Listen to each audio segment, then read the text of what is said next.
Marco Reus. Daniel Malen! Wonderful!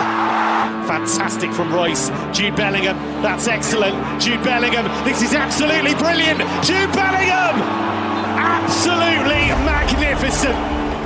Reina, brilliant from the American. Just like that. Graceful, salute turn for Anthony Modeste. Close. Not a bad idea. And there it is, Moukoko for Borussia Dortmund. The long wait is over. Unbridled joy in the Sevilla derby. Hey, welcome back to the BVB podcast. My name's Jake, joined as always by Carver. How's it going, man? How are you doing? It's going well. Yeah, I mean, could have picked up a few more points against Sevilla, but we had a good result against Bayern. We got pretty much the knockout stage for Champions League in the bag, so it's been a good week. How are you doing? I'm doing good. Good week. A week full of draws. One that felt like a win. One that felt a little lackluster, and I had so much hope going in that second one, and then I was just kind of like brought down a little bit. But I mean, overall, it is a good result. It's nice that we got the win on the road at Sevilla, so it's like we could kind of afford a draw. It was just had higher expectations after the performance. So we are going to get into all that. We're here to recap our game against Bayern. Of course, Sevilla. We'll do a preview for the game on the weekend against Union Berlin. We got a Pokal match next week, so we'll talk about that briefly. We got some Twitter questions, and I think that's it. I mean, you got anything else before we jump in, Carver? A lot to cram in for an hour. Let's do it. So, yeah, I mean, recapping Saturday versus Bayern, which unfortunately for me, I did not watch this game live, and I'm usually really good at not seeing. Like, I'll stay off my phone. I take drastic measures to not see any spoilers. And the good thing about Bundesliga on ESPN, like those matches are pretty easy to watch quickly. The preview, but the replay usually goes up pretty quickly. But unfortunately, I was out at it was a soccer event. I was at a watch party for another game. Our team in St. Louis was in a cup match, so I was like, I got to watch this, kind of like a historic thing. So I got to watch that, and as I'm there, I hear a Dortmund fan, someone else that we know, shout out to Jimmy, but Jimmy definitely spoiled this game for me. I heard him like talking to some other people. He was like, oh yeah, Dortmund tied 2-2, and I was like, no, dang it. So I didn't, and I mean, at first I didn't know how it played out, but at that point I knew the result. So I got on social media. I didn't see exactly, but I knew it was crazy. And I knew, oh man, it would have been so much better to actually see this without knowing the spoiler though. Oh man. Oh yeah. It was a great time. Again, I went with the fan club for the Borussian STO at the bar, and we watched it together, and it was a heck of a time. And we'll get to that equalizer. Don't get me wrong. But let's start from the beginning here. So we rocked a 4-3-3. A bit of a surprising one, actually. I mean, so, I mentioned that we weren't going to look too defensively, like we did against City. And, formations are just really how you line up the beginning of the game. It has no indication of how you're actually going to play. But on paper, it did have like a similar look, as well as having Sule as our right back here. So you're playing all three center backs here in Schlotterbeck, Hummels, and Sule. So I thought that was pretty interesting. And then you had the three holding midfielders, which would hopefully give us a little bit more stability. And then the attacking front three of Moukoko, excuse me. Oh, yes, it was Moukoko. What am I saying? Brandt, Malen, and Moukoko, yeah. And with Meyer in goal. Pretty well. I mean, played pretty well this first half. I mean, we looked pretty solid and composed defensively. Pressed pretty well. We were able to win the possession high up the field handful of times, which immediately puts us in dangerous positions to score. Possession was basically split down the middle in the first half, which I would imagine that a lot of that credit goes to Bayern not having Kimmich in the first half, which when he did come on the second half, they were able to control a lot better. But, we didn't allow Bayern to create really any chances or have any shots inside of the box. And overall, not bad at all. Did you have any thoughts of, the lineup or anything like that, or? Yeah, well, I think you left out Guerrero. He did start left back. But yeah, seeing the lineup, I was actually, so I did come out to the Dortmund watch party for like very briefly. I just stopped by to say hey, and even right before I think right when they started, I had seen the lineup and I honestly read Hummels and Moukoko, and I was like, cool. Hummels is back, so I was excited about that. And then we saw Moukoko start, and I was like, cool. And I did not see the rest of the lineup until they were on the pitch. I was like, oh, Sule, Hummels, and Slaughterback. We're like, are they playing a back five? Like, what's going on? So, but seeing Sule play right back was interesting. But I mean, he's done that at Bayern. So, and I thought he did pretty well. He got forward more than I thought. But obviously, that we lost that option to really push forward with like Meunier does. But I think overall, like, he played well in that position. And the lineup was great. I thought that was one of the best halves that we've played so far this year. We, like you said, we were able to stifle their attack and even their transitional plays. We were able to hold them up a lot with the three midfielders in the middle, which we talked about last week, like playing this 4-3-3. And I think seeing it in action against Bayern, like, it was great. And I mean, we'll talk about the Sevilla game, but I thought it was lacking there. Like, we didn't have that. And I think that was a missed, I don't know. I really like this formation. Harped on it a lot last week, and I thought we played really well. Great half. We didn't create too many chances until I think Guerrero's was kind of the first shot on goal in the 30th minute. But the fact that we were able to hold them, and it seemed like we were frustrating them a lot too. Oh yeah, definitely. I mean, Bayern usually, obviously, they're one of the most clinical teams in the world, arguably the most. But on top of that, every time there's a clash between Dortmund and Bayern, I mean, in recent years, we're down sometimes 2-0 within 12 minutes, and it's looking like game over. But yeah, like you said, I mean, we were really frustrating them, and we shut them down pretty much completely for that first half. Again, 0 shots inside the box, and not many chances at all, and no big chances whatsoever in the first half. So one of the few times that we've played against Bayern that we really looked defensively sound, which was very encouraging. Yeah, and I think there might have been nerves at ease a little bit.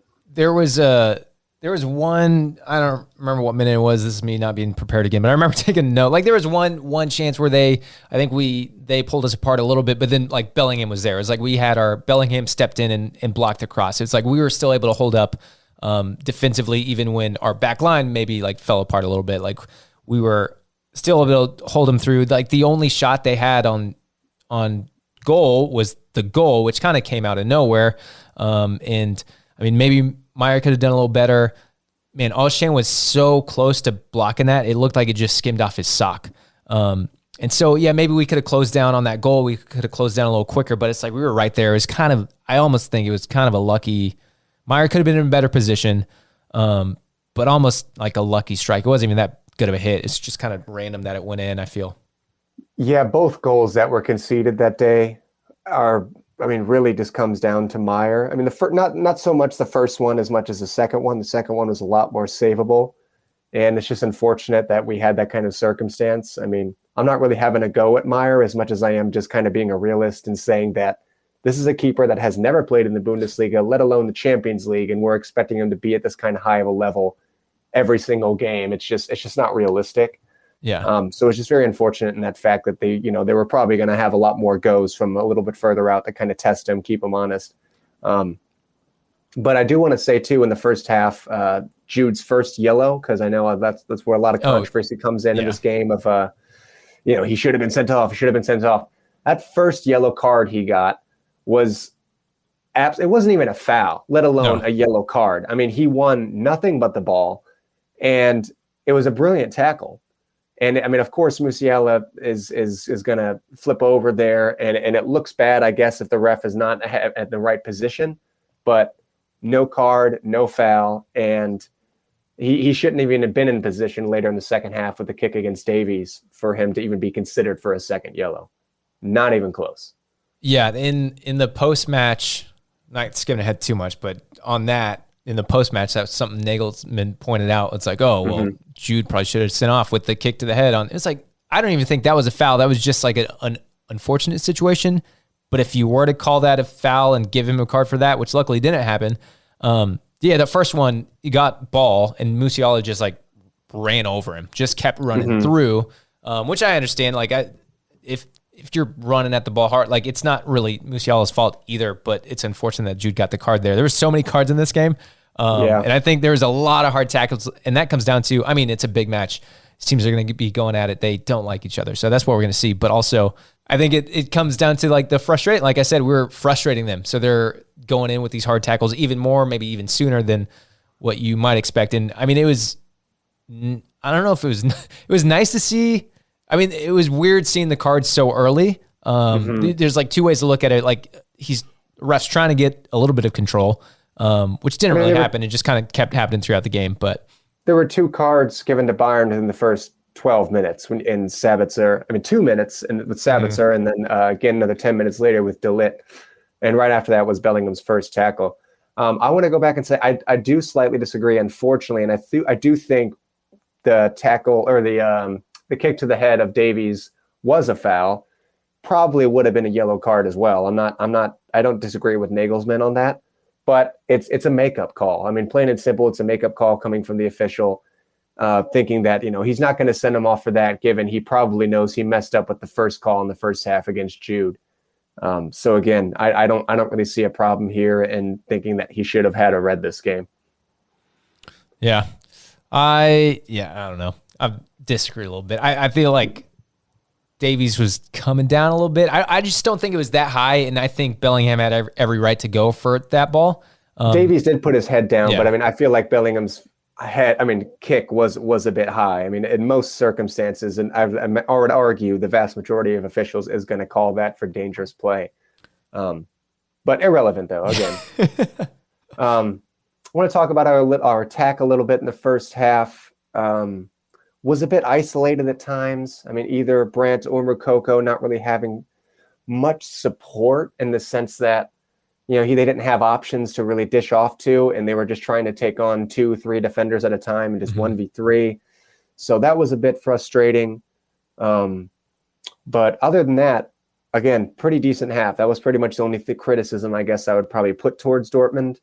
Again, I really liked how we were able to win possession high up the pitch, and Bayern were just not able to control the midfield whatsoever. And you probably knew that they were going to make some changes at halftime, and Nagelsmann was not probably looking happy whatsoever. So you see Kimmich come on right at the beginning of the second half, and he was able to help Bayern control the game a bit more in that sense. And I think it went from 52-48 possession in the first half to 60-40 Bayern in the second half. So, I mean, again, it's a little bit of a different ball game going into the last 45 with how Bayern lined up in the second. Yeah.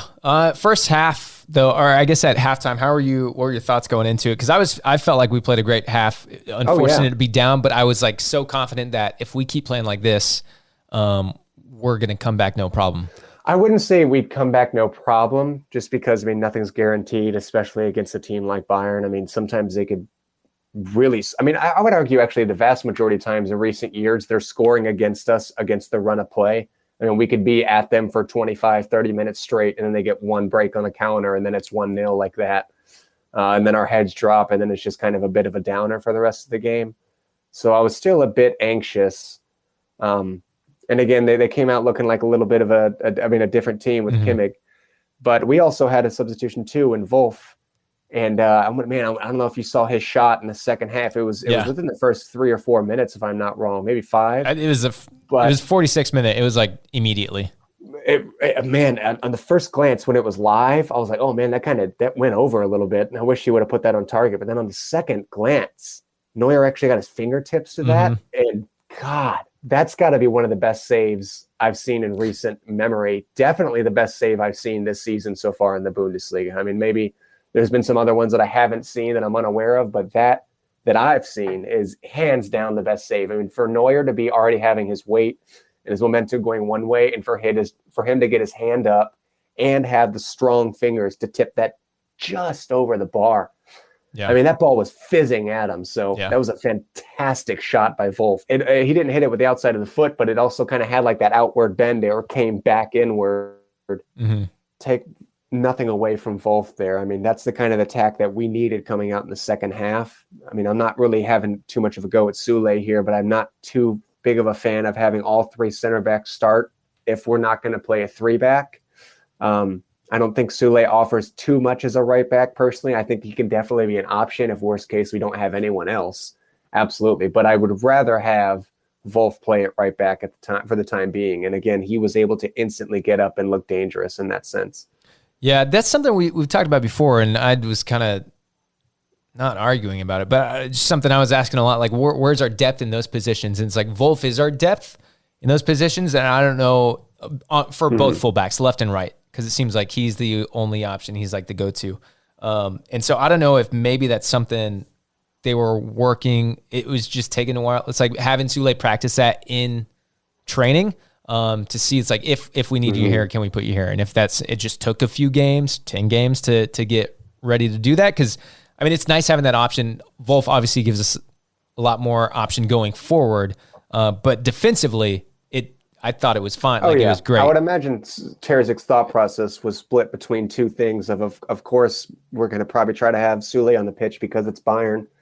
And at the same time, you're going to have maybe a little bit more defensive solidity with having three of our, best defenders on the pitch at the same time and try to close those gaps. But yeah, I don't know. I liked Wolf up there again. He was looking dangerous right away, and just an incredible shot and an even better save. Unfortunately, did not go in. Yeah, and then it also gives you the option too to if something happens, you need Wolf to go up top or whatever. I think. Yeah, but Sule starting against Bayern especially, I think that's probably the thought process too. It's like you want him in there, got to be defensively sound, and you want, because again, we're probably better off with Hummels partnered with either Sule or Schlotterbeck than Sule and Schlotterbeck partnering in the back on their own. So, but yeah, so quickly after that goal though, like 49th minute, Mane probably should have scored off this kind of chip ball in. Goretzka headed it over, and like Meyer was completely pulled out, and Mane just put it wide. All he had to do was, I don't know how that didn't go straight in the. I could have sworn that was pretty. I did too. Yeah, watching it, it's like this is it. Like just the camera angle even looked like it was going in, and then it somehow bounced off the board. So I mean, pretty fortunate there. They definitely were able to regain a lot more control in the middle of the park, bringing Kimmich in, like you mentioned. I mean, start of the second half. Obviously not as great. We kind of fell. It fell in one of those games where we didn't have the control. Like it definitely wasn't enjoyable to watch. I'm like, this isn't going how I want it to, and they're probably going to get another goal. And then it feels like shortly after that they got that goal from Sane, which also kind of came out of nowhere. And then you want to talk about Meyer's hands on this one, which to go back real quick before we talk about how he should save this one, because we were talking about it a bit earlier, and I meant to chime in and say I had wanted, even watching this game first half, I'd wanted to give Meyer a lot of credit because of his lack of experience at this level. And I feel like his distribution has been so great, whether he's throwing it or kicking it out. Like his distribution at the back has been pretty great.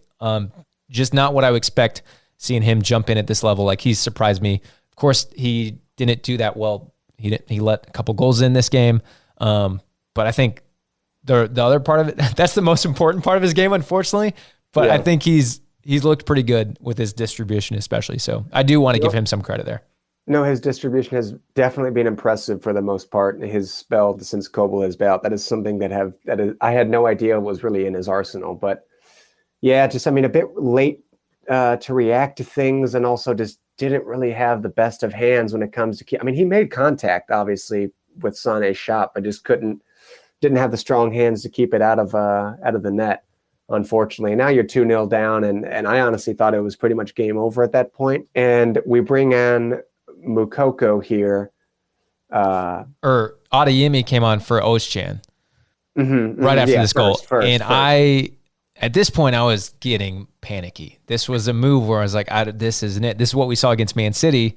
I don't remember if it was Adeyemi, but it was taking Özcan off, and I was like, that. It was against Cologne. Okay. Whenever we took off Özcan. But this one is a little bit different because we still have Chan on the field. I mean, I would understand that if we didn't have Chan and we took off Özcan, because then you have just Bellingham as your single midfielder, and he's obviously someone who's wanting to get up more. But I was also proven wrong though at the same time, because I was mentioning, whenever Moukoko came on, or not Moukoko, excuse me, Modeste came on. I'm usually not a fan of the two-striker system with what Terzic is doing, Moukoko and Modeste. I don't think that's been really that effective.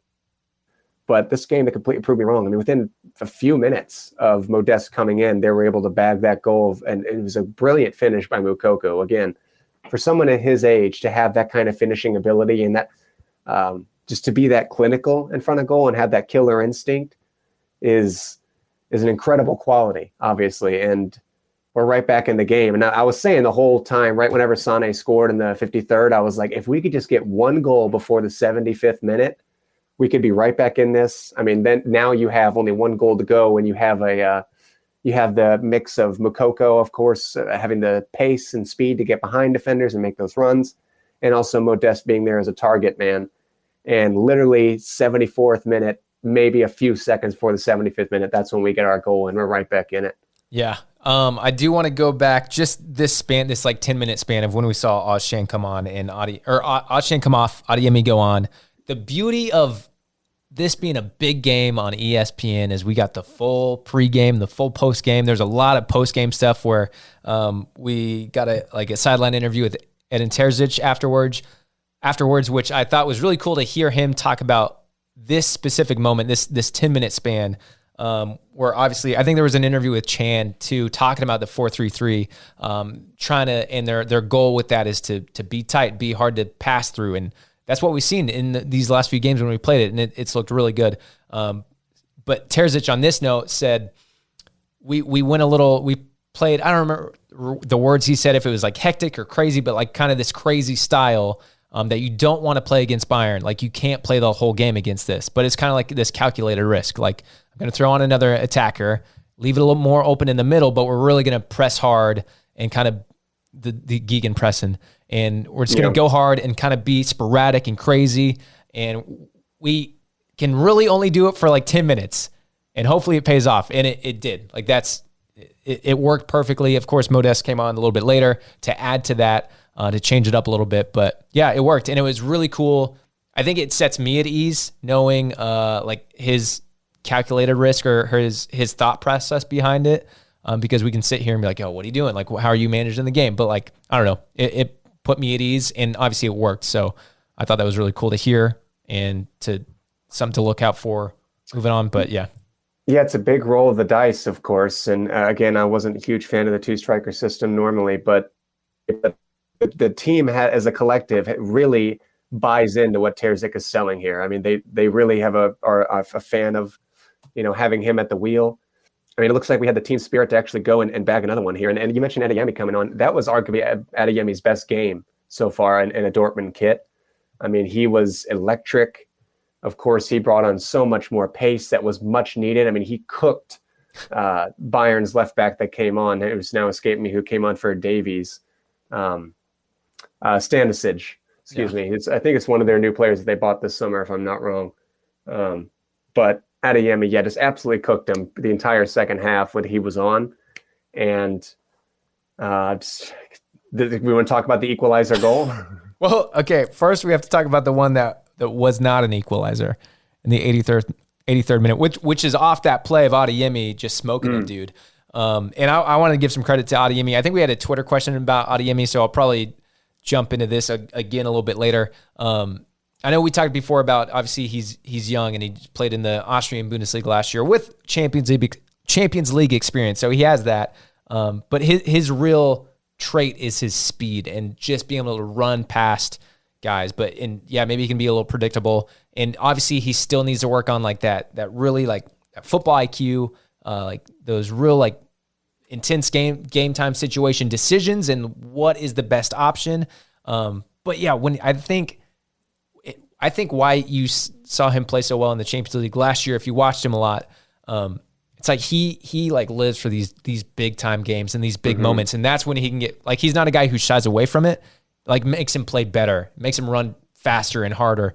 And this is him in his prime when he can just run and bolt past people. He definitely still needs to work on some things in his game, but this is really where you're going to see him shine. And it was awesome. So I thought he played great. He smoked that dude down the line. Perfect ball into Modeste. And it's literally harder to miss that than it is to score with Modeste's miss. I mean, and he had like two chances. He almost had two chances at it. Yeah. I know. And it was really a big letdown, of course. And we've mentioned it before that Modeste is just not gifted with his feet whatsoever. I mean, I didn't see too much of his ability with his feet at Cologne. But I mean, he still was able to score with his feet a good amount of times in his career. But just, yeah, and a huge letdown. I mean, and I was not expecting him to have the confidence to go and actually net one at the end there. So, all credit to him for keeping his head up and just wanting to go and actually attack and keep at it there. Yeah, could not believe that didn't go in. But then shortly after that, of course, right before the goal too, even, I mean, you have Coman getting sent off and just which again is Adeyemi. Yeah, running. Yeah. I mean, Coman was useless for Bayern that entire second half. I mean, he came on at halftime and offered them absolutely nothing.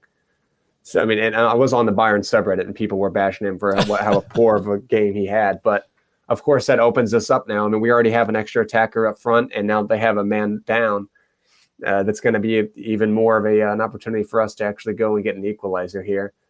And I mean, Adeyemi, let's start from the top. So Adeyemi, pretty decent ball in whenever he. I want to start before that, where we had a couple corners and Meyer is just like chilling up in the box. Yeah, I'm loving it. Up there stayed up there this whole play. It was like, oh no, Adeyemi's back there. He's got it.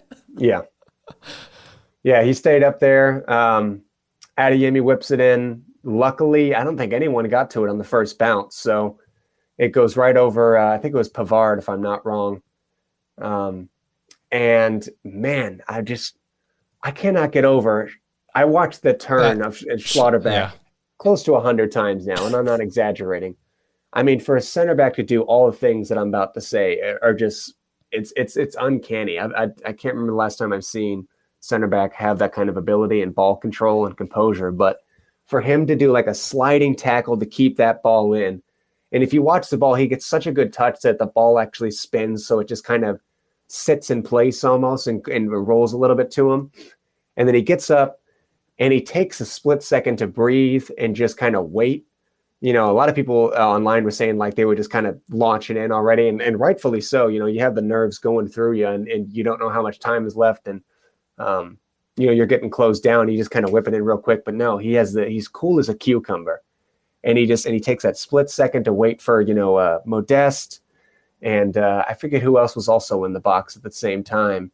And I don't know why now I'm blanking. Everybody. But yeah, well, everyone. Yeah, but it was right next to him, Modeste. And it looked like Guerrero was up there. Jude was right around there. Mm-hmm. Yeah. It might have been Jude. But, I mean, he whips in the absolute perfect cross. I mean, it was a peach. You cannot get much better than that. I mean, just, again, beautiful cross right across goal, and there's no way Modeste wins that. I mean, he just needed it on his head. That's all. Right whenever he scored, I just immediately started, like, pointing on my forehead. And just the place just absolutely went insane. I mean, that atmosphere was unreal to witness. And we were at the bar, and it was the same way. I mean, the Bayern fan club was on the complete opposite side of the patio, and the Dortmund was on the fan club was on the other side of the corner. And all of us just tackled each other and threw our beers and everything. I mean, I could not believe it. I mean, that was in the dying, not even minutes, but seconds of the game. We had 4 minutes of stoppage time, and that was the 95th minute. So, but then it was seconds afterwards. It was, and the ref obviously isn't going to call it. So, I mean, it's nothing like that they could have prevented or anything like that. But again, there are very, very, very few center halves in the world that can deliver that kind of pass that Schlotterbeck did. So, I mean, take nothing away from his assist. But yeah, the Modeste is at the right place, the right time, of course. I mean, that's one of his bigger strengths, is just being in those positions to go and score. And of course, he's really deadly with his head, and you get a point off Bayern, man. And that losing streak, 10 games in a row. Yeah. Oh, it was so good. And the last time we came down from 2-0 against Bayern was in 2006. I know, I think on TV it was 1989, but I read online that that's actually incorrect, and it was 2006 is the last time we came back from 2-0 against Munich. Oh, yeah, 1989 sounds way better. That's what I had that in my notes, but... Oh, you're good. I thought it was that too, but I mean, that's just what I read online at least. But an incredible game, obviously from the neutral standpoint of view. Also great for Dortmund fans to get away with a point here. And I think we outplayed Bayern. I mean, that's one of the few times in recent memory that we did outplay them, and we had more chances than them on pretty much every measurable thing you can imagine. And again, we looked pretty defensively sound. We were physical. We were hungry. And of course, we attacked pretty well in the closing minutes too. Yeah. So on the stats quickly, possession, we had 44% possession to their 56. Expected goals was 1.62. They had 0.61. We had 12 shots to their 9. 2 big chances created for both. What's the shots on goal? 6 shots on goal. And they only had 3 on target, and 2 of those were goals that were kind of.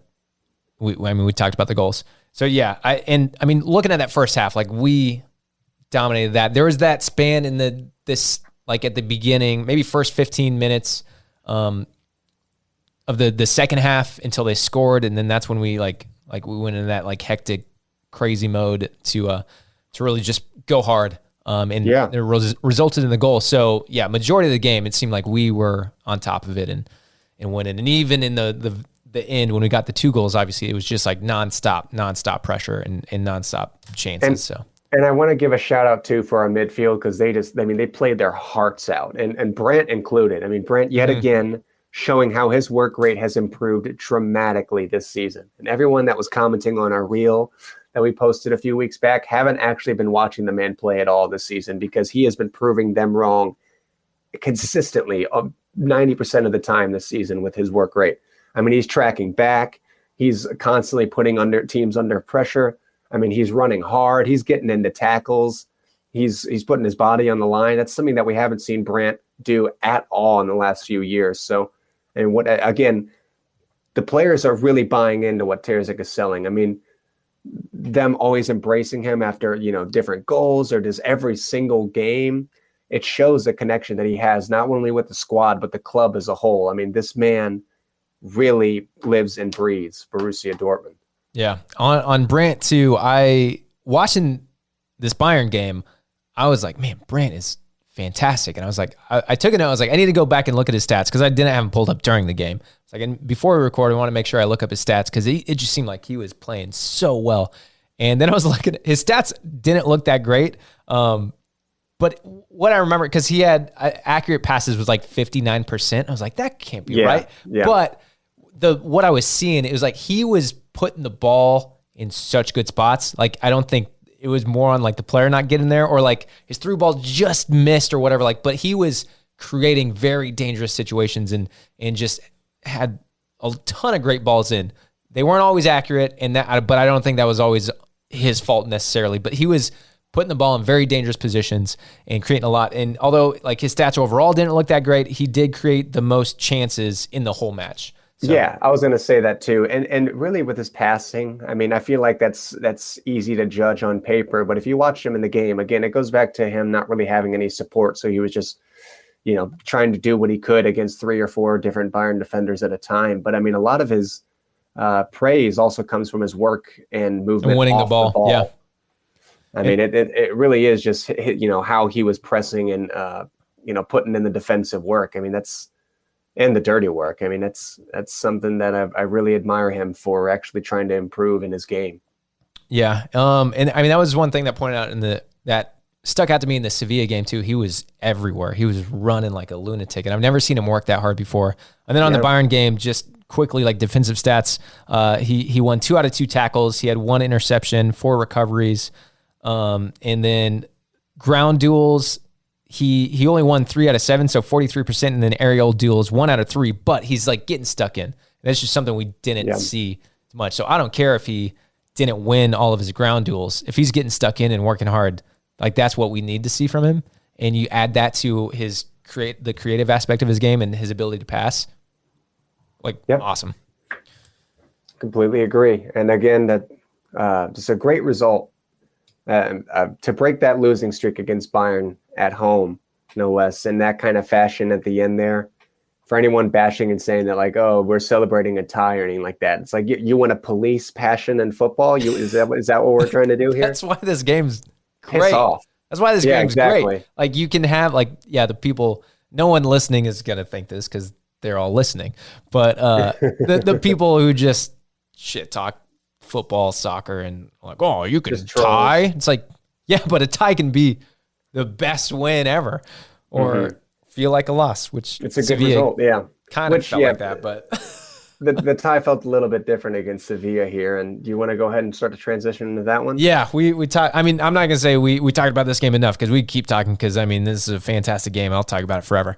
But we to keep on our time restraints, we'll get moving on to Sevilla Tuesday night Champions League. Man, I was riding real high. It helps that I since I knew the result, I kind of put off watching that game for a while, and I watched it pretty much the night before Sevilla. So I was like real hyped. And I will say, even though I knew the result and I kind of knew how it played out, I knew we scored late. I didn't know how it played out exactly.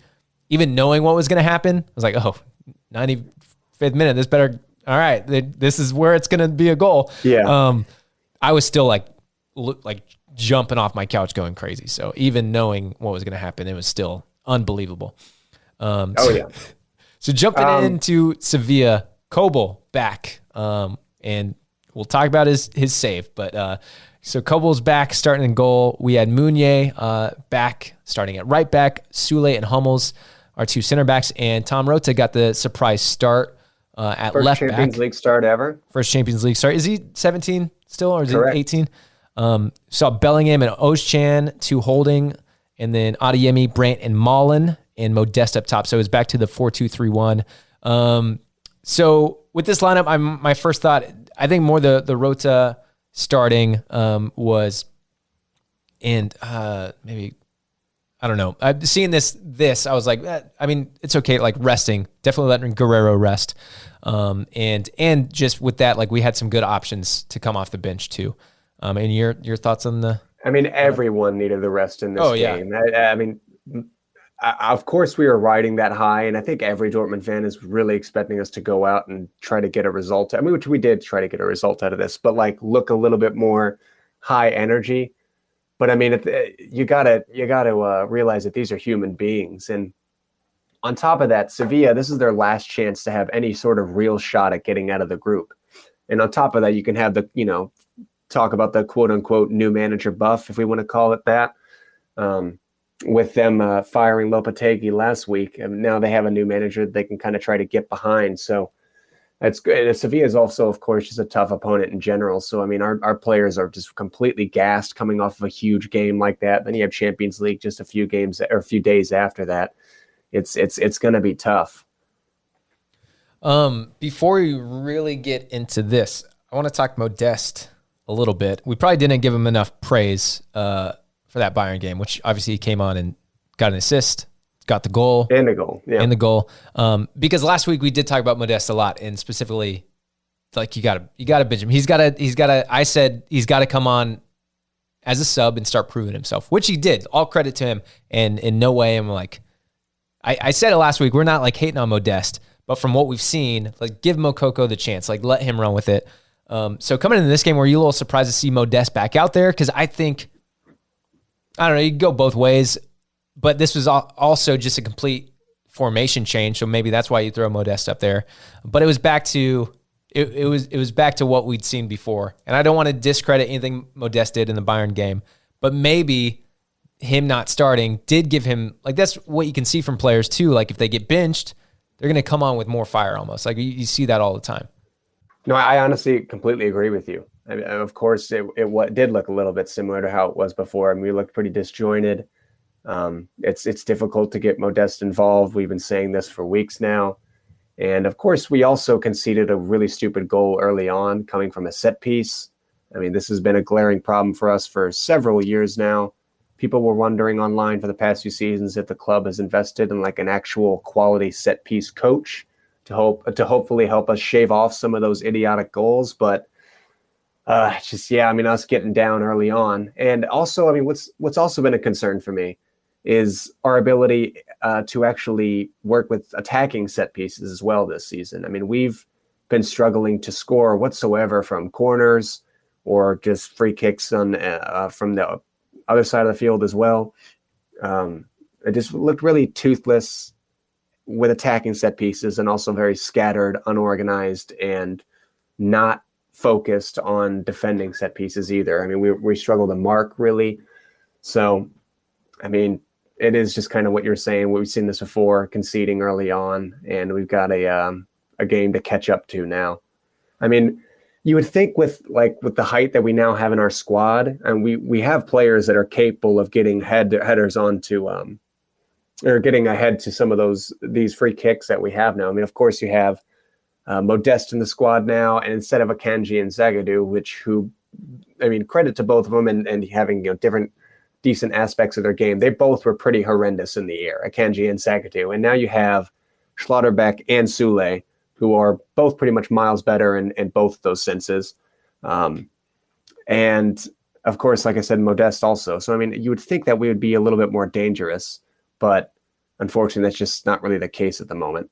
Yeah. And on this free kick, there was something poetic in my least favorite poem ever, but a former Bayern player in the end zone scoring this goal right after the draw on the weekend. So I was like, oh my God. I was like, is this a terrible sign? Like, is this a sign that we're not going to win? And Bayern is like getting us back on the, which was frustrating. But yeah, I mean, seeing this lineup, not this lineup, but seeing this play out, I guess, back to this formation, and with Modeste up top. And I feel like it almost proved like we should play the 4-3-3. And I know it's not all about formation, but I think personnel-wise, what we've seen with those three midfield players, Bellingham, Özcan, and Chan, there, like, it gives us so much more control in the middle, which I think we missed a ton in this game.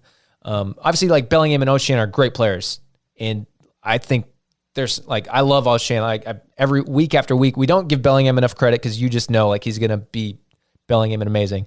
And then I always try to praise Özcan because I think he's such a good signing and so good week after week. But they're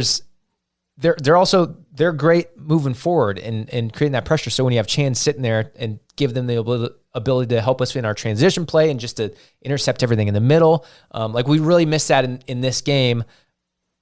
But to counter that too, it's like, if we can't always play three in the middle because we don't have enough depth to do that. So if I was going to say we're still very much lacking another ancher in that sense. Oh, because if Chan can be that guy, but he's very much a liability also. So yeah, so because obviously Dahoud's out, so if Dahoud, say one of them got injured in that formation, then you just have to change the formation. You just are down a midfielder because we don't have anyone else to come in. So we don't really have the depth to play that.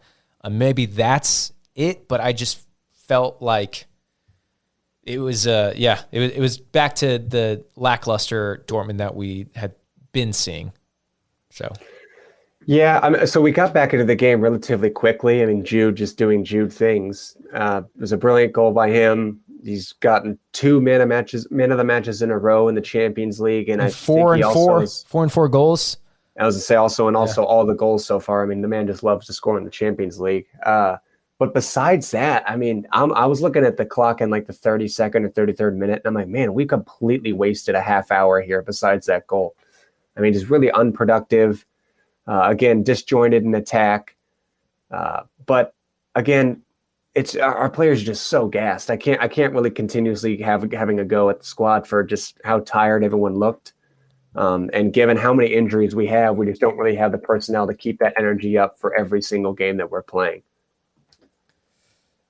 Do you have any thoughts on Rota? Of course, we saw him subbed out at the half, but there was like very early on, because I was thinking, I really want to see what he can do. Obviously, this is a big chance for him, and that was the question too. It's like, where's our depth fullback? Like, and he's it. So if we can see some good signs, I don't think he was great, but obviously he's real young, and it's a big game to jump into. But there was one. No one else might have caught it. But I thought it was great just to see from a young dude. Like, it might not even be that cool, but I saw, I was like, dang, that was nice. But there was like this cross from Sule, middle of the park, where he just like flicked it on with his head. But it was like such a long ball, and he even like jumped in the air to flick it on, and it was a great pass up to Molyneux or whoever was up on the wing. And I don't know, there wasn't much to it, but I was like, that's a good sign. I don't know. I hear you. Well, of course, he's going to be rough around the edges, being only 17 and getting his first Champions League start. And not only that, and we have players of that age who's been kind of doing this thing before, but Rota is also someone who's majority of the time he's with the second team. So, I mean, it's a huge step up for him. Not bad, not bad first half from him, or only half from him. Didn't win any duels, but still a great learning experience for him, and it shows that Terzic really believes in slowly incorporating him more into the first team rather than the second team. Had a mix of some clearances, some interceptions, some blocks. Made a great pass to Brandt to create the first, or one of our big chances in the first half too. I think some people were expecting him to cross. It was towards the end of the half, if I'm not wrong. And he had like a quick slip of the pass to Brandt underneath their back line, who was able to, get in a really dangerous position near the 6-yard box. But overall, I mean, again, a great learning experience for him. I'm glad he's getting more and more minutes. I want to talk about Mullen briefly. There was one tweet, and I think it was from Lars. Yeah, Lars Pullman. Yeah, I know what you're talking about. I'm not going to read it. I don't have it in front of me, so I'm not going to read it word for word, but it's like, he said, remember when Mullen's season started because he blew through a Division III winger or whatever, and now here we are. He was I think it was like he was rinsing Munich 1860 in the Pokal, but he hasn't really done anything in the last few months. And it's like, I mean, he's not wrong, unfortunately. No, I know, and that's why I want to talk about it, because we were hyping him up so much, and I think he looked so promising. And he was actually utilizing his pace for one of the first few times. And I mean, the man's been here a year and a half now, and he still does not use his pace. I mean, he's lightning quick, maybe not as much as Adeyemi, but goddamn, is he quick. And if he were to find space where he could run into, be a little bit more intelligent on the ball, have a little bit better decision-making, and actually finish, man, he would be such an incredible player. Such an incredible player. It's just those three aspects of the game that he really seems to lack. And I wish he put a little bit more time and effort into that, because it's not looking great at the moment. Yeah, and I know our options are kind of slim. And I just... It's a great opportunity for him to actually try to earn his spot, when no one else is really there to take it from him. And he's had chances, like you said, like we've seen so many of these quick slap shots on goal, but it's always just right at the keeper, or he's like at a weird angle to where he doesn't have that great of an opportunity to even put it in. So I don't know. Like that's just what, if he could work on that, because you feel like if he gets a goal, it's going to do so much for his confidence. But if he's not creating these like really good chances, then I don't know if it's going to come. So I don't know where it needs to. I don't know. There's just something he needs to work on. It is frustrating, and like it's getting frustrating watching him, because you almost feel like when he gets on the ball, it's like, what's going to come from it? Nothing. And I don't know. It's sad, and we need him to step up. That's what we need. We need all these guys to work in goals when we're absolutely. When we're lacking in our striker situation, or like we knew Holland's leaving, that's a lot of goals we need to bring in. And we knew even pre-Allaire, with everything that happened with him, he did, which there was an update on his thing, and he talked about like how often he's like all his treatment, and everything. It's like, it's just, I'm not going to go through it, but it's like, man, it's so rough. So hopefully I know he's still in good spirits, and he's still like definitely optimistic about his recovery and everything, which is great. And I know I saw, maybe it was a week ago now, a week and a half or so, he did have a meeting with Vatska, and he said he was ending chemo here pretty soon. So things are looking promising here in the second half of the season, but of course we can't rush anything. He is a human being, and we're just looking for him to get to optimal health before he even thinks about playing professional football again. But yeah, I mean, you and I were backing Mullen all last year, and just saying the man just needs time, and even towards the beginning of the season, I was like, he still needs time. He's coming off injuries now on top of everything. But at some point in this next month or so, now that he's fully healthy and he's got literally a calendar month until the break, you need to start showing something. I mean, something needs to start to improve here, and whether it's, again, if he's trying to find a little bit more space to where he can actually utilize his pace, that's where he's going to look a lot more dangerous. Get better at his finishing, maybe try to work on his decision-making a little bit more. But if neither of those three really start to happen or start to click, I'd start maybe, I don't know, looking at options here in the spring of what we're going to be doing here in the future. Yeah. I mean, so this game ended 1-1 draw. Obviously, I feel like not a lot happened in the second half. It was just kind of a lot of not creating chances. Again, getting up there, but then not doing anything in the final third. To be fair, Sevilla didn't do much either. And the one thing that did happen in the second half, which a lot of people were saying, and including me, I was so baffled by, is Sevilla time wasting in the dying minutes of the game. Like, are they trying to secure a Europa League spot this early? I guess I did not understand that whatsoever. I watched the highlights for this game just before we started recording, and no joke, like the last 2 minutes of the highlights is just the ref handing out yellow cards for time wasting. 2 minutes of highlights from a full game. The full video is 7 minutes, and 2 of those minutes are just the time wasting. I think if I'm not wrong, the first 2 minutes of extra or added time in the 90th minute, no one kicked a ball. Oh yeah, just really strange. I really don't understand whatsoever what they were going for. But yeah, I mean, it's a result. Of course, it's the same kind of result that we got against Bayern, but this one felt a little bit more unfortunate that we actually couldn't get a win out of it and secure a knockout stage place early. But again, players are gassed, and we thankfully have a 3-day break now before the Union Berlin game, which we really need to use efficiently and use our time efficiently at training to work on the things that I mentioned already, so we can come out and compete and not go down to idiotic goals. Yeah. A couple more things, I guess, before we wrap up this game. I'd mentioned Kobel, obviously back, and he had another Kobel save, 67th minute. We didn't talk about that. Save the game. I don't know what to say about it other than it's just, if you miss this game, imagine Kobel making one of his crazy Kobel saves, and that's what it was. Just... I mean, just making his body big. I mean, he's an incredible shot. It wasn't like it wasn't a big leaping thing, but just being in the right position, split second. Oh man. It's not, being a keeper isn't just about making these insane dives. It's about being brave, making your body big, going out and putting yourself on the line to go and actually make a save there. And that's exactly what Kobel did. I cannot tell you how much an incredible keeper. We have, in my opinion, easily the most underrated keeper in Europe, and it's not even really close.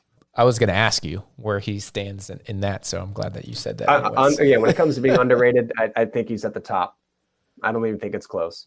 Any thoughts of Reyna coming back? We got to see the Reyna come back, which is obviously we talked heavily after talking USMNT, but glad to see he was back. He got 19 minutes in, 14 touches, and he had that one dribble.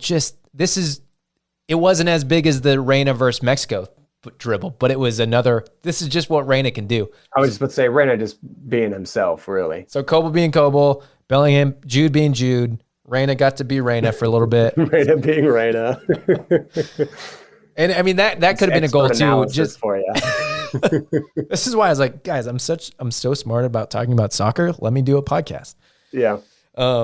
No, I mean, dribbling through maybe 5 defenders through the box, puts it across the 6, and just unfortunately nobody's there. And that was pretty late in the game too, so it could have been a win. But man, it's good. Not a lot from him except that, but good that he's back. And now it's just going to be this slow process of working him back in, and hopefully Berhalter doesn't injure him at the World Cup. No, and I'm very happy to see that Terzic can turn around now towards the second half of a game and actually have options. That's huge. That is huge. So this will lead into, I guess, previews a little bit, and maybe not this. I mean, not formation, but on looking ahead, because from what we've seen with the formations, and I probably get way too hung up on formations, which I think a lot of fans do, because coaches will tell you the formation doesn't matter at all, because it can be constantly evolving and changing throughout the game. But from what we've seen with the 4-3-3 and the 4-2-3-1, and we've talked about it a lot in the back and forth and everything.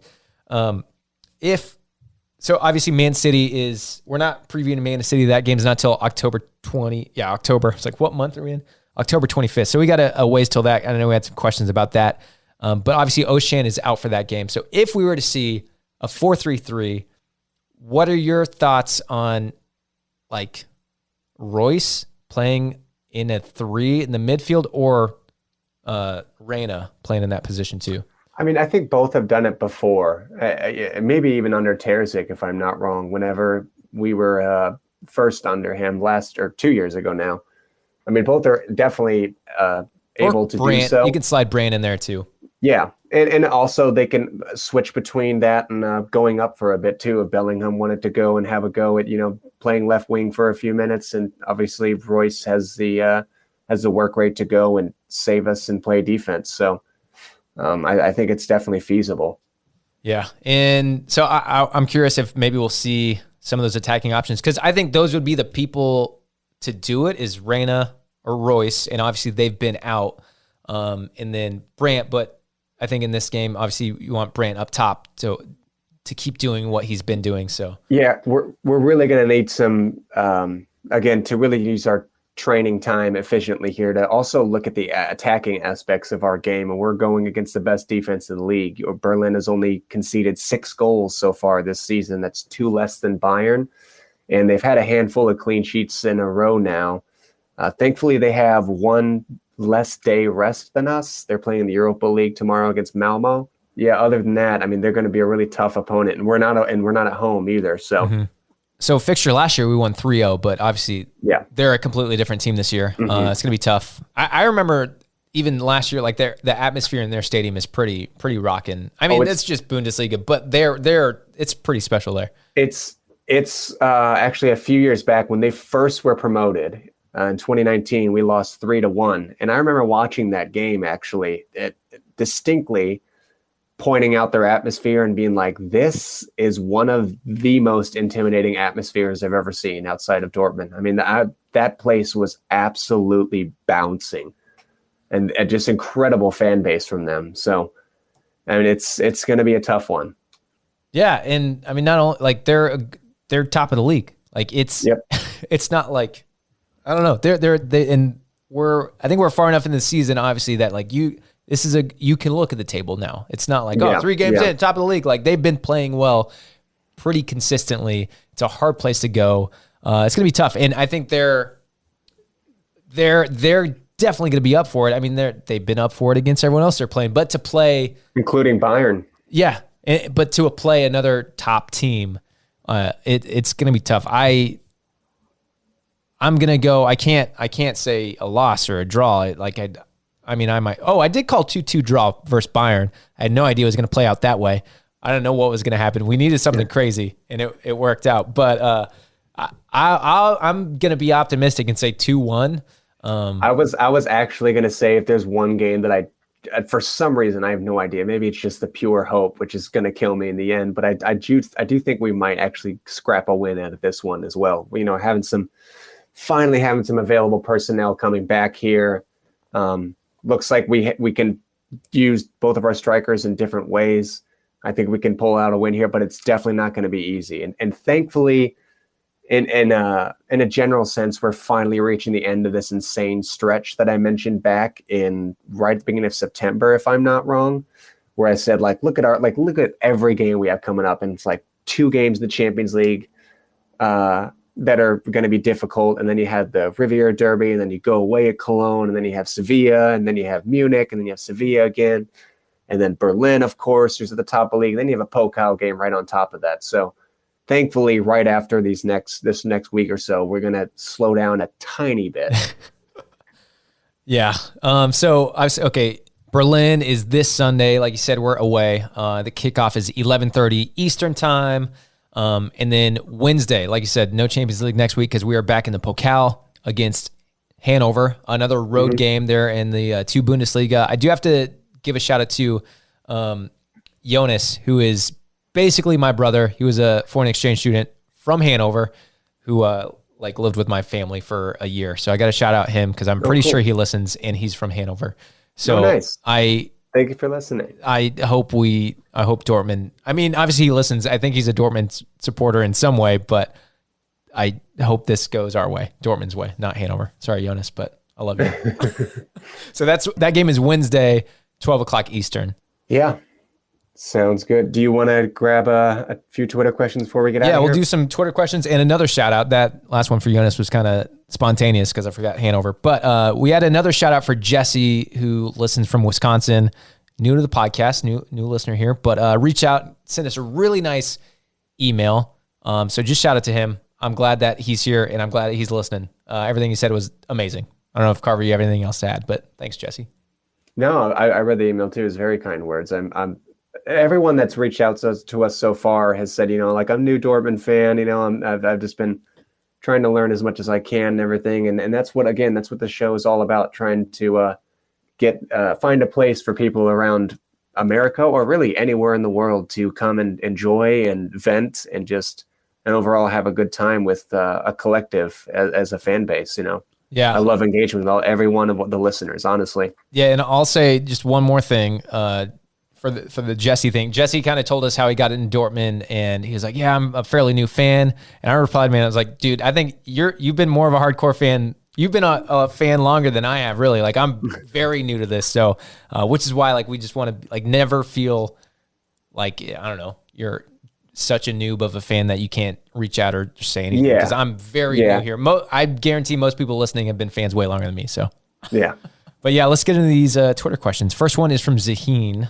Of course. Yeah, he said, your thoughts on Terzic so far compared to previous managers? Not asking because I lost hope in him, just genuinely curious as I don't pay much attention to previous managers' style of playing, which is a great question from Zaheen, honestly. And I thought about it a good amount. I mean, I think, so Terzic, compared to last few managers, I mean, there's a lot more of a collective attitude throughout the squad. Players will actually support each other on and off the pitch. I mean, there's a togetherness and people are embracing each other all the time. The work rate is miles higher, in my opinion, overall. Terzic is an experienced manager for someone at this sort of level. So he's still learning tactically. Absolutely. That part of his game is still very much in development. And our attacks are still being figured out in the sense that, losing Haaland is obviously going to drastically change how your team plays and how your team attacks. And on top of that, with Haller's situation, Terzic is still working out those kinks. But overall, again, I love the togetherness, the collectiveness that he brings.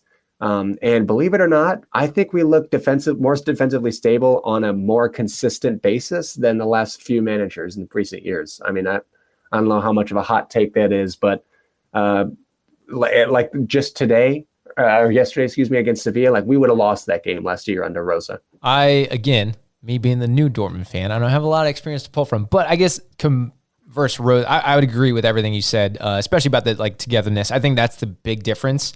Rose is hard to judge because we obviously know how many injuries we were dealing with, and I know we've had a lot of injuries this year too, but I still think last year was crazier, and the personnel that was out, and it seemed like you just never knew what was happening. And I don't know if we talked about it extensively in last season, but I think overall it feels better, and like the togetherness and the players want to play together, and they're, like you said, supporting each other. And so on that note, everyone's pulling their weight. I mean, just again, look at Brandt. Like the people look like they want to play. Yeah. Brandt did not play like he is now under Favre. He didn't play like that under Terzic, under Rosa. I mean, the work rate overall, the ceiling is much, much higher. Yeah, and again, like you said, he's newer. He doesn't have all the experience, so it's just like it's this learning and growing process. So, it'll be interesting to see what happens. I mean, if he sticks with us, or if we get and vice versa, if we stick with him, he sticks with us and everything, it could be exciting. But yeah, I think signs are looking good this early. I don't think I said that last week. I think I was really concerned last week, but and not just the Bayern result, but overall things have been better, I think. Yeah, I agree with that. I don't want to tip the pot too much in the other direction either, and I'm not trying to give him excuses for his bad decision making. Terzic, I mean, his game management still needs a lot of work. I mean, I witnessed in person the game against Werder Bremen, so he's still very much in development tactically, and he ruined your whole trip to Europe, and needs to work better on his game management. But I think there's still a lot of positive aspects from him being at the wheel at the moment. Yeah. So next question is from Chris. Is this Chris from St. Louis? Yes, it is. Shout out, Chris. Do you think Chan gets to start versus Man City with no Özcan? How many minutes will it take for him to get his first yellow? I think we might probably. I don't know. That's a good question. We might still go with that more defensively looking starting 11. and shape also whenever we were away. But maybe now that we're at home, we might look a little bit different. It just depends on how Chan's feeling that day. I mean, most of the time it's like literally within seconds. I'm not exaggerating, but hopefully that's not the case. So that was a good question, Chris. Yeah, and I mean, I knew the first. I honestly didn't read the second half of that question, but I knew the first half of that question, which is why I was kind of asking or alluding to with the Royce and Reyna possibly playing in the midfield, because I think he has to start, no questions asked, because we need that second midfielder there. And if we play a 3, I would like to see Reyna or Royce or maybe Brandt there, or rotating through that position too, to play 3 in the middle. Yeah.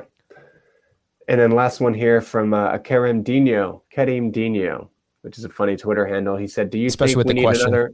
Yeah, do you think we need another one-on-one winger this January, since Malen and Adeyemi aren't performing well against low block teams and JBG is injury prone?" I don't think JBG is injury prone. Yeah, that's what I was going to say too. He had an injury before that. It's kind of that freak shoulder injury, collarbone. I think it's shoulder freak injury with that. Yeah, I wouldn't say he's injury prone. I would argue Adeyemi is not struggling as much as Malen at the moment. Of course, he's still having growing pains. He's new to this kind of level. He's new to the club. Malen doesn't have that much of an excuse. And also, Adeyemi has been outperforming him in the sense that, I mean, last game against Bayern, I mean, he played very well in the short minutes that he had. I think, again, I think I said this last week, but if we do have the budget to actually sign anyone in January, it should be either at left back or an anchor, another defensive midfielder to, help us a little bit more whenever players get injured. Because I mean, we have wingers out the ass if everyone is healthy. But even if everyone is healthy in our back line and center midfielders, we have just Ozcan and Chan, and that's if they are both healthy, and Guerrero, and that's pretty much it. I mean, you have Rota, but we can't really continue relying on someone who plays for the second team. Yeah. And per I guess breaking a low block, because this is specifically looking at like the game against Berlin coming up. I think, because I think he sent 2 questions, and that's what he was kind of getting at. Yeah. So, I mean, we talked about Adeyemi and the stuff he needs to work on, and then what he's good at is just running at and past dudes, because he's so fast. And that is, I think, yeah, he's right. Like against a low block, when it comes down to those, you need to make the right decision. We probably don't see the best Adeyemi, because he's better if we're like working in transition. So that is a thing, but I think he like you said, he's outplaying Malen, so he's definitely in over Malen. But then we do have the options of, I mean, Royce is going to be back soon. Reyna's back. We have Hazard, who's a winger. So per January, yeah, like you said, I agree. I don't think we need to sign someone. We have so many wingers, and I don't think we need to, in January specifically, be like, oh, let's get a winger to fight a low block situation. I think we just need to work the personnel. Like, we have the personnel to do it. We just got to find out how to do it. So find out our best starting 11 still. I mean, Terza can't really do that because the lineups are picking themselves, and also he needs to work on the actual coaching of his aspect of his game to get the best out of those wingers too. We have the quality. It's just like you were saying, get the best out of those players. I mean, we have the player like Reyna, what Brandt's been doing, and Royce. Like, those are the players who should be picking up or picking apart the low block. And if we have Meunier and Rafa coming down and really pressing high from their fullback positions, and that's going to give us the width that we need to cross in. And if we can get those crosses in on the Modeste's head, then we're going to score some goals. There too. So I don't think a winger necessarily is it. It's just really working the system well and getting the right players. I don't know, the lock picker players to get that, and it's not necessarily a winger thing. But I like the question. I like that there's a lot to it. So thanks for reaching out. And I think that was probably a first question from him, so I appreciate it. I mean, anything else? No, that's all the Twitter questions we got. So yeah, again, Union Berlin Sunday, 11:30 Eastern. Then we have Pokal next Wednesday. yeah, we appreciate you guys hanging out, listening. Went a little long today. We always try to keep it around an hour because we don't want to take up all your time. Or it's so much though to cover at the same time. I'm trying to get through things too, but it's like, damn, we got 2 games and a preview for another 2 games. So. Sometimes we start a preview and it's like, this is going to be a really short episode. But with Bayern, it's not going to be short. And so we did have a question, another one from Zaheen, which this wasn't necessarily a game question, but he did point out about our like anniversary, our year birthday, if you will. I don't know. Which, because we did last year, our first episode was in December. It was in December. We played Bayern later, but it was against Bayern. And Carv and I had been talking about doing the podcast. And when that game came up, I was like, hey man, we just got to do it. This is the week to do it. We just got to start. So Zaheen did ask if we were going to do something to celebrate because it was the Bayern game, but we'll probably wait. I have no idea. We have not talked about this at all. So who knows what we'll plan, but that is going to be a cool milestone that will come up in December, which will be like World Cup time. So who really knows what, but we'll do something. We'll make some kind of celebration out of it. Sounds good. But besides that, you can, of course, follow along with us on Twitter and Instagram if you want to reach out. You can send us an email, as always, and get all those links in the description of this podcast episode. And then you can also find everything on our website, thebvbpodcast.com. And that's it. If you haven't already, if you haven't left us a review on Spotify, please leave us a 5-star review. You can also leave a review and a note on Apple Podcasts if that's where you listen.